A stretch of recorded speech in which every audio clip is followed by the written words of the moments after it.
Camelot in the records, if you read the, who was the guy, Leon Mallory. Camelot is said to be in South Wales. It says it very clearly. And the main residence of the Glamorgan kings was just 4 miles north of Cardiff Centre. And there was a wedding held at the castle in 1453, so it was still in use. So Camelot was in Cardiff. It's got 2 names. It's called Keyboard. Key is mutually together, and board is table. How about that? Round table. Just below it is still Yellow Wells Farm. It was the Yellow Fort, Camelot. Camelot. Camelot, you see. Yeah. Balmel in one way is a mill, but in the other way is yellow. Okay. It's a Yellow Fort. So this was who? This was Arthur II, was it? So had Cardiff Camelot. University have made real idiots themselves by digging up Somerset for 7 years when it's on their doorstep.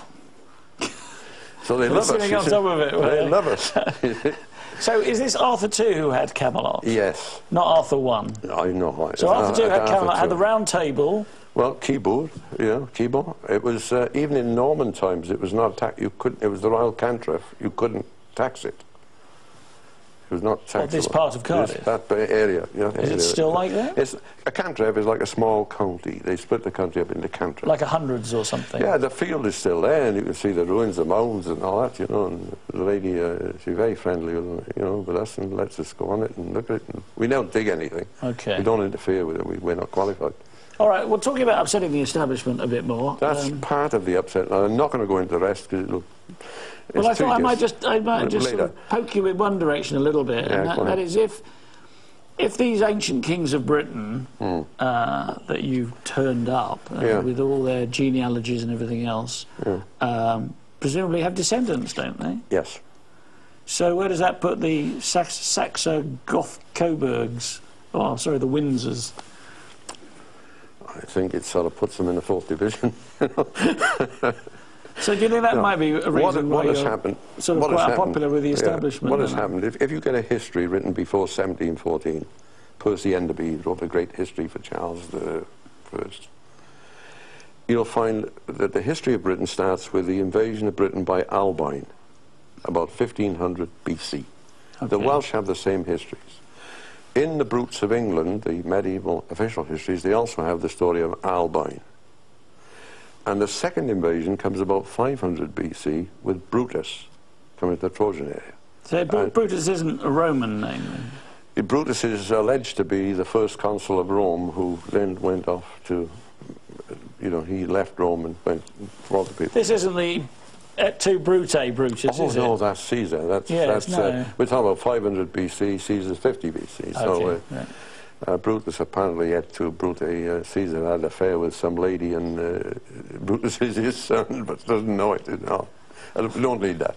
Okay. So anyway, you'll find these histories were British history, but about 1714 they decided they were rubbish and to be abandoned, and one of the main reasons given was that the Trojan War never happened. Because Troy never existed. Because Troy never existed. It existed in the mind of the poet Melesigenes, Homer, right? Homer, yes. So as Troy never existed, British histories were rubbish. And there was a guy writing this from Oxford in 1891. I've got his book.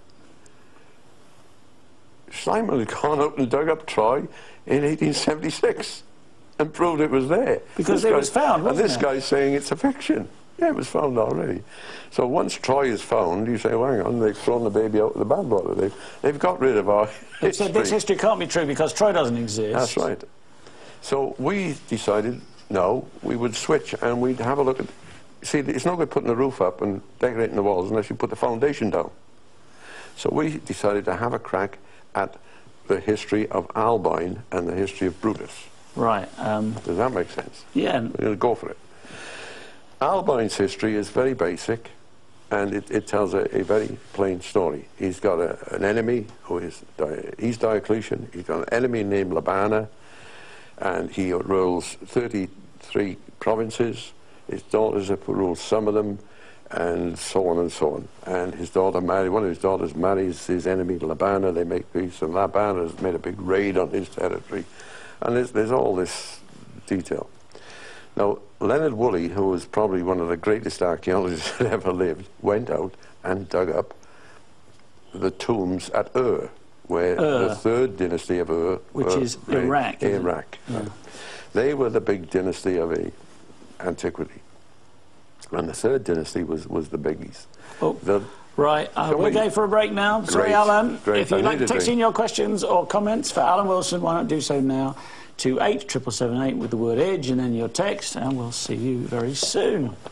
Chalmers and my special guest, Alan Wilson, who has already upset the royal family, the Cardiff University, Callaghan, the ex-Prime Minister's family, Julian Hodge, the famous Welsh banker, and possibly other people.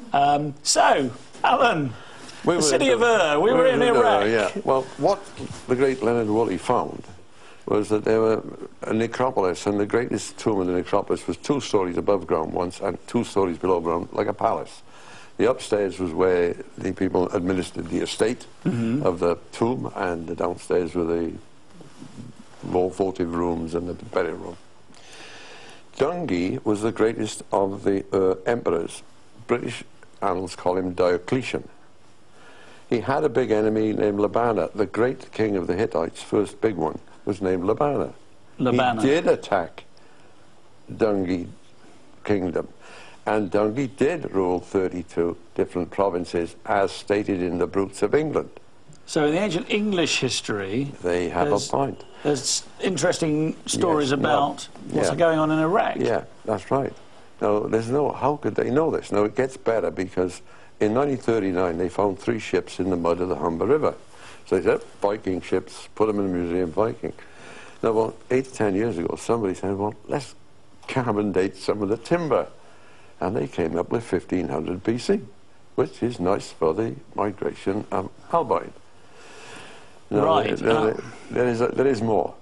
In the votive area of Dungi's tomb, they found a table, and on this table there were little metal and glass objects, balls like spheres, like comets, I suppose, and bulls and sheep reclining and standing. When they dug up the Lexton Mound at Colchester of King Kinvelin, and don't ask me for a date, I think it was just about 1938, they found a votive table of metal, and they found on it little statues of reclining bulls and reclining sheep and little balls. Now, that is too big a coincidence for me. And what it means to me is that there's a little bit more to the Dungi Diocletian setup and the Brutes of England. They've got something. Now, the other thing is, if you read Homer, Homer's assisted by his bailiff to recover his kingdom, and he says to the bailiff, where do you come from? He said, I come from a big island out in the Western Ocean. He said, what's it called? He said, Syria. Surrey? Exactly. Where do you get the word Surrey from, you see? And yet it's there, Surrey. The other little point to make is that in the Welsh records, they say the language that prevailed in England was the language of the Isinglas, the Iceni people. It's not German, it's not Anglo-Saxon. And a French guy wrote a book, he'd done some studying, and he concluded that the English language is based on ancient Chaldean. He couldn't work out why. Well, there may be a little bit more to this than meets the eye. The Brutus legend, the same sort of thing. We've got a heck of a tie-up, and we'll come to that right now if you want. Now, what would you like me to proceed? That now, if you like. I mean, you know what you want me to talk about, so what would you like me to proceed? Well, let's talk about the 10 tribes of Israel. Right. Fundamental to British history is a language and an alphabet. Now, we've got an ancient British alphabet, and we've got the ancient Cymric language. And that's not the alphabet we use, which is an Arabic alphabet, isn't it? Julius Caesar describes the alphabet, and he says it's similar to the Greek. Ammianus Marcellinus describes the alphabet, and he says the Greeks got it from the Brits. And so we've got old references. Strabo is fulsome about the scholarship of the Brits, as you know.